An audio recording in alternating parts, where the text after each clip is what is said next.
Chapter 3, Tiptoe Through the Tulips. Disclaimer, you know it, and I don't feel like writing it. Tiptoe through the tulips. Oh, Van der Meijder looked at him sympathetically. Saw too much and now you want to get away from it all. I've never had a vacation. Harry seemed to stare at nothing. All my life I've never had a chance to relax. I just want a chance to do the things I never had a chance to do. I think I deserve that much. I agree, Mr. Black. She watched him jump. And I hope that the remainder of your vacation is a bit quieter than today has been. Thank you. Harry allowed his eyes to refocus. Let's go back to the incident. Do you have any more questions for me? A few. The woman checked her notebook, speaking as one professional to another. How would you suggest we deal with any future Death Eater activity in Holland? I would suggest that you look very closely at the methods you have for keeping your prisons secure. Harry took a sip from his drink. For example, I believe that one of the prime reasons for mass escape from the British Ministry's prison on Azkaban Island was the fact that they gave too much trust to the Dementors.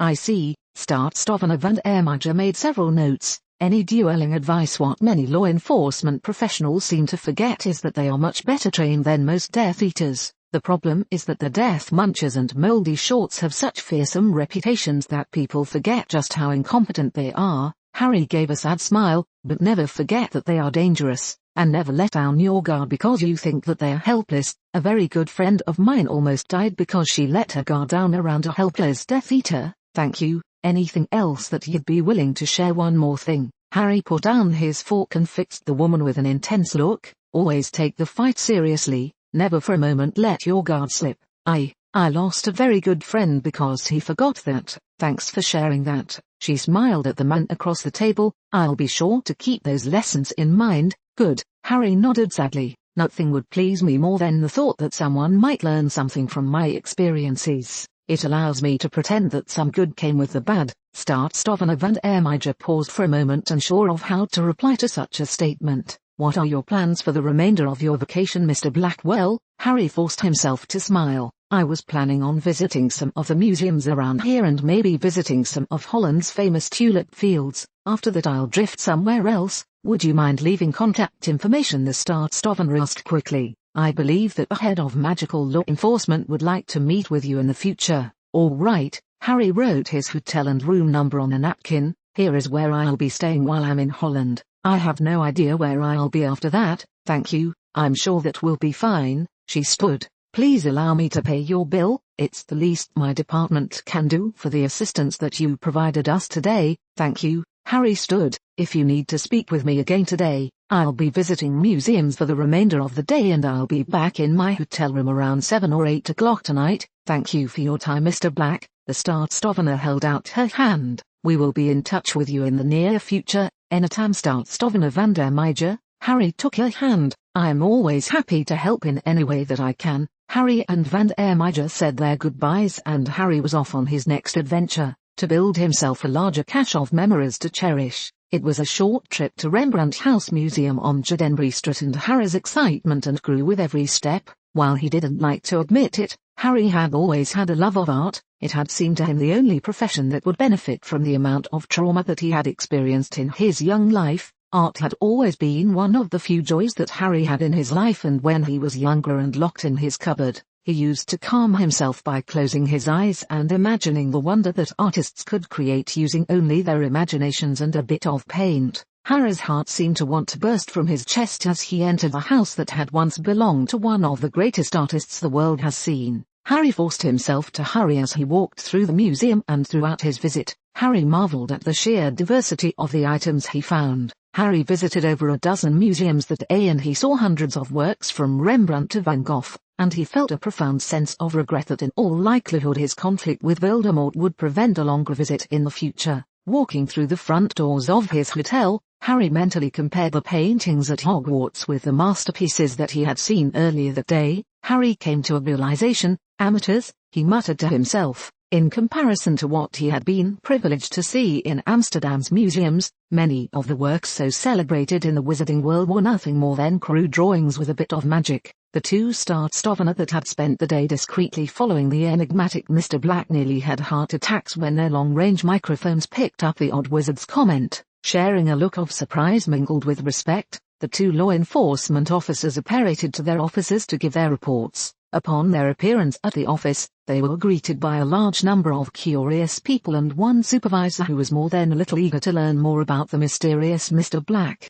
Peters, Jensen, give me a quick report on how the surveillance on Mr. Black went. What do you want to know first? Wheatland Startstovner. Mark Peters asked slowly. How did he spend his day? Mr. Black spent the day visiting several art museums around the city. Startstovner. Peters replied quickly. Did Mr. Black notice that he was being followed? We had no indication that he knew that he was being followed until the end of the day. The Startstovner paused as he tried to collect his thoughts. What happened? Mark, the older officer prompted, using his colleague's first name. At the end of the day, Mr. Black shook his head, smirked, and muttered the word amateurs under his breath. The man licked his lips. I'm not sure if we were meant to hear it, but based on our speculation of Mr. Black's past incapabilities, we believe that he was aware of the fact that he was under surveillance. Was that the only indication you received? The only one we're sure of. Jensen entered the conversation, but several times during the day he looked in the shop windows. At the time we believed that he was looking at the items on display, but now I'm not so sure. What are you thinking? Wheeland prompted.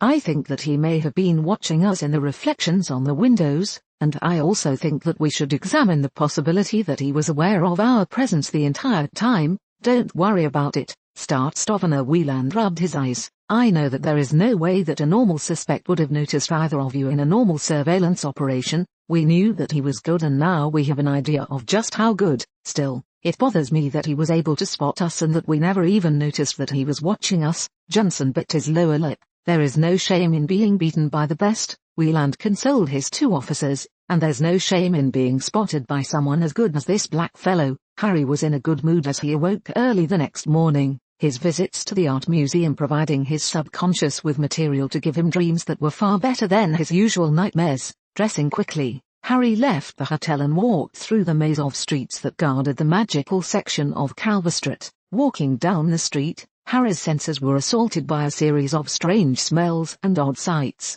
Giving up his plan of finding anything without directions, he walked into the nearest shop intent on finding someone willing to give him instruction on how to navigate this bustling section of magical Holland. Can I help you? One of the shop attendants asked when she noticed Harry walk in. Yes, Harry nodded gratefully. I was hoping you could tell me where I could find some transportation to the tulip fields in the north of the country and back 2 doors up. Shop by the name of Floral Chores. Tell the man behind the counter what you want and he'll set you up with a tour or porky depending on what you require. The woman smiled. While you're here, could I interest you in a camera? Might be nice to have something to take a few pictures with it. You plan to go sightseeing? Sure. Harry nodded, reasoning that it would be polite to buy something after all the help that he had received. Besides, it wasn't like he couldn't afford it. What do you recommend I should get? That would all depend on what you plan to do with it. We have models ranging from 10 guldens on up. She smiled sweetly. Why don't you describe what your needs are and I'll tell you what cameras would meet them, or if you prefer you could tell me what amount you would like to spend and I'll show you what falls within your price range.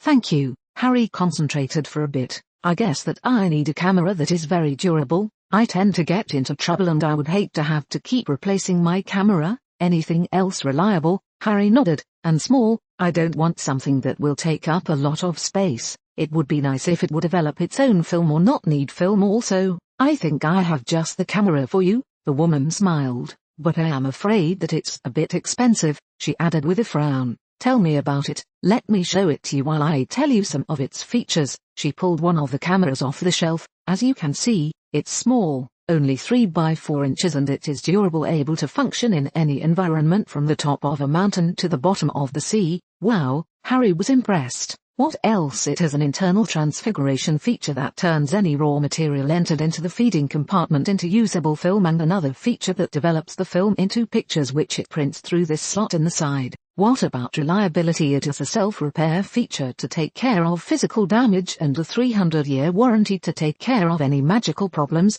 I'll take it. Harry pulled out his wallet and began removing currency. Thank you. My pleasure, sir. The sales girl smiled at him one last time. Enjoy your trip, and I hope that your camera serves you well. Well, Harry nodded as he walked out the door. It only took him a few minutes to find the shop that the girl in the other store had mentioned, and when he stepped inside he was amazed at the number and quality of the floral arrangements on display. Hello, he called into the seemingly empty store. Is there anyone here? Yes, a confused-looking man popped out from behind the counter. What can I do for you? I was hoping to visit the tulip fields, Harry answered, and I was told that you could help me with transportation. Yes, of course, the odd man nodded. Did you need a tour guide? No, I've just wanted to spend a few hours looking at them on my own, and I was hoping to get a portkey to get me there and one to take me back. One moment, the man disappeared behind the counter again. Here we are, he said, appearing with two odd-looking tulip-shaped figurines. Just hold the green one and say Calverstrut when you wish to return, and hold the red one and say Tulip when you wish to leave. Thank you. Harry paid the man and stepped outside the shop. Tulip. Harry felt the telltale pull on his navel and nearly stumbled as he arrived on a hill with a breathtaking view of several tulip fields. Taking several pictures of the sight, Harry supposed that other people would think it odd that a boy of his age would spend his time visiting museums and taking pictures of flowers, but it was his belief that after seeing so much ugliness in his life, he was entitled to a bit of beauty. Besides, it wasn't like he was going to be able to hold off on such things until he was older like the others of his generation, not with his destiny of facing the Dark Lord anyway. He spent an indeterminate amount of time just standing on the hill staring at the loveliness before him before he decided to leave his position and get a closer look at the flowers. Harry spent several minutes walking beside the fields until a flicker of movement drew his attention. After a moment of close examination, he relaxed when he found the source of the movement, an odd sort of creature frolicking inside one of the tulips. Smiling in amusement at the strange creature's antics, he took several pictures of it with his new camera. Taking one last look around and sighing with regret, he activated his second portkey and returned to Amsterdam. Good evening, Mr. Black. Two men holding badges greeted Harry on his return. Hello, Harry replied cautiously. What can I do for you gentlemen tonight? The head of magical law enforcement has requested that you meet with her. One of the men answered. When now, if possible, the man quickly replied. But if that is inconvenient to you, then I suppose that we could reschedule. Now would be fine. Harry nodded. Let's go. One of the two men nodded and held out his badge. My badge has been spelled as a portkey to the department, so if you would just touch it then we can be going. All right. Harry activated the portkey by putting his hand on the badge. Welcome, Mr. Black. A formidable woman wearing what Harry recognized to be a Staatstovener uniform greeted him on his arrival. I am Hooft van der Staatstovener, St. Van Eer, and I am pleased that you accepted my invitation. It seemed like the polite thing to do. Harry nodded. What was it you wanted to speak with me about? I have looked over the reports of your fight with the Death Eaters, and I would like to take the opportunity to thank you on behalf of my country for your intervention.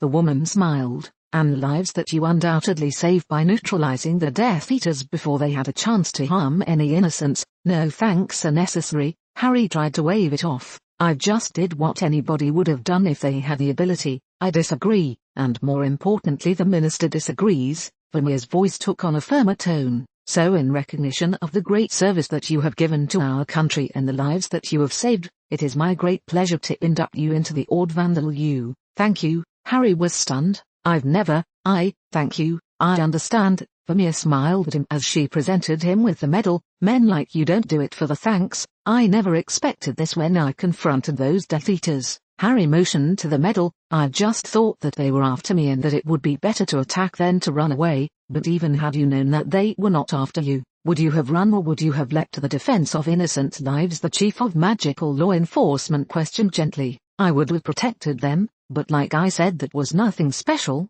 Harry argued. Anyone would have done the same. I see that I'm not going to persuade you otherwise. Vermeer laughed. So I'll change the subject. What are your plans now? I was thinking about going to Paris. Harry shrugged. Always wanted to see the Eiffel Tower. After that I guess I'll go where the wind takes me. Excellent. Thank you for sharing your travel plans with me. The Hooft van der Staatstovener nodded in satisfaction. Now if you will excuse me, I have a meeting to go to and I'm sure that you would like to return to your hotel then. Good night, Hooft van der Staatstovener San Vermeer. Harry gave a sad smile. May your dreams be better than mine. Good night, Mr. Black. The women replied sadly, and thank you once again for the lives that you saved. Forgot to mention in the last chapter, Staatstoveners is the plural of Staatstovener, which is Dutch for state wizard. Figured that I would give different names for magical law enforcement in different countries. I should also make it clear that this takes place after Book 5. Oh, and in any part of this story that has some minor detail wrong, that is flowers growing in the wrong season, it's because of magic and not because I didn't do my research. Hoofd van der Staatstovener translates roughly to Chief of Auras or Head of Magical Law Enforcement. W. Rutenkacter, Pro Bro 1442. I agree, but I still admire the idea behind the Foundation despite the fact that I have issues with some of their actions. Chaos M personified. Oops, forgot to say, it means state wizard in Dutch. Von he got some new clothing in the first chapter, got to remember to have Harry read the instruction manual for his bracelet. Fang Maria not the whip, I'll try to update as much as possible. PLS yes.